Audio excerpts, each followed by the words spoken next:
সুন্দরভাবে গুছিয়ে সংসার করতে সব মেয়েরাই অনেক বেশি পছন্দ করে। তাছাড়া আমি কখনো চিন্তাও করিনি যে আমার নিজেরও একটা আলাদা সংসার হবে। আসলে যেটা কখনো ভাবিনি সেটাই হয়ে যায়। কার কপালে যে কখন কি আছে আসলে সেটা আল্লাহ ছাড়া আর কেউই জানে না। ডিমগুলো পিপি থেকে বের করে নিব আর এখানে অল্প পরিমাণে ডিম আনা হয়েছে, যখন লাগে আবার নিয়ে আসবে। বেশি করে ডিম নিয়ে আসলে ফ্রিজে থেকে যায়, অনেক দিনও শেষ হয় না, তখন আর ওই ডিমগুলো খেতে একদমই ইচ্ছে করে না। আমি আপনাদের ভাইয়াকে বলি একটু কম করে নিয়ে আসতে, তাই অল্প পরিমাণে আনা হয়, যখন এগুলো শেষ হবে আবার নিয়ে আসবে। এরপর খুব ভালোভাবে ডিমগুলো ধুয়ে নিব। সবসময় আমি ডিম ধুয়ে ফ্রিজে রাখি, কারণ ডিমের উপরে প্রচুর ময়লা থাকে। আমি অনেক মানুষকেই দেখেছি ডিম না ধুয়ে ফ্রিজে রাখে, এটা আসলে একদমই ঠিক না। ডিমের এই ময়লার থেকে কিন্তু অনেক রোগের সৃষ্টি হতে পারে। এই জন্য আমি একটু কষ্ট করে হলেও ডিমগুলো ফ্রিজে ধুয়ে রাখি। এই তো ডিম ধোয়া শেষ, এখন ফ্রিজে রেখে দিব। আর ফ্রিজটা অনেকটাই ছোট, আমাদের দুজনের জন্য ঠিক আছে। ভবিষ্যতে যদি এর চাইতে বড় লাগে তখন অবশ্যই কিনে নিব। আমাদের সংসারের শুরুটা কিন্তু হঠাৎ করেই, তাছাড়া সংসার শুরু করতে গেলে কিন্তু অনেক কিছুরই প্রয়োজন হয়। তাই সব দিক ভেবে চিন্তেই কিন্তু আমরা সবকিছু বাজেটের ভিতরেই নিয়েছি। দুপুরে রান্না করার জন্য সিমগুলো পরিষ্কার করে নিব। আর আমি তো একসময় সিম খেতামও না, আর এখন কেন জানি সিম খেতেই অনেক বেশি ভালো লাগে। আগে তো যেসব খাবার খেতে আমি সবচাইতে বেশি অপছন্দ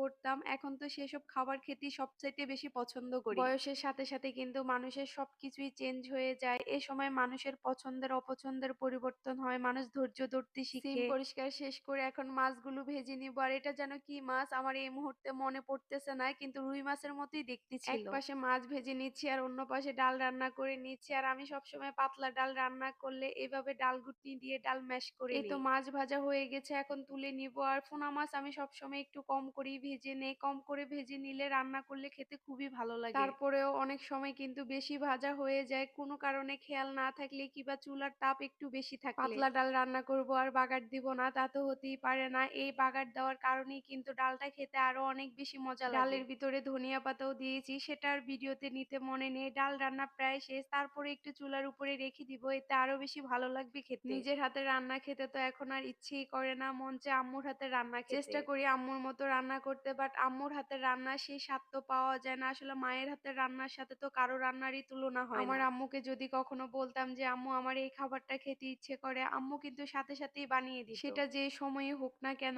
একটু অলসতা করতো না। আসলে মা এরকমই হয়, মায়েদের ভিতরে কোনো অলসতা কাজ করে না। এই তো কথা বলতে বলতে তরকারিটাও রান্না হয়ে গেছে, আর এখন ধনিয়া পাতা দিয়ে দিব। আর এই তরকারিটাতে যদি ধনিয়া পাতা দেওয়া হয়, এটা যে খেতে কি পরিমাণ মজা লাগে। তাছাড়া শীতের সবজি দিয়ে যে কোনো মাছ রান্না করলেই সেটা স্বাদ হয় অতুলনীয়। সিম আলুর তরকারি আর ডাল রান্না, দুটো খাবারই অনেক বেশি মজার হয়েছে। আজ এই পর্যন্তই আমার ভিডিওটি। যদি আপনাদের ভালো লেগে থাকে অবশ্যই লাইক কমেন্ট শেয়ার করতে ভুলবেন না। দেখা হবে পরবর্তী কোনো ভিডিওতে। Tata and take care.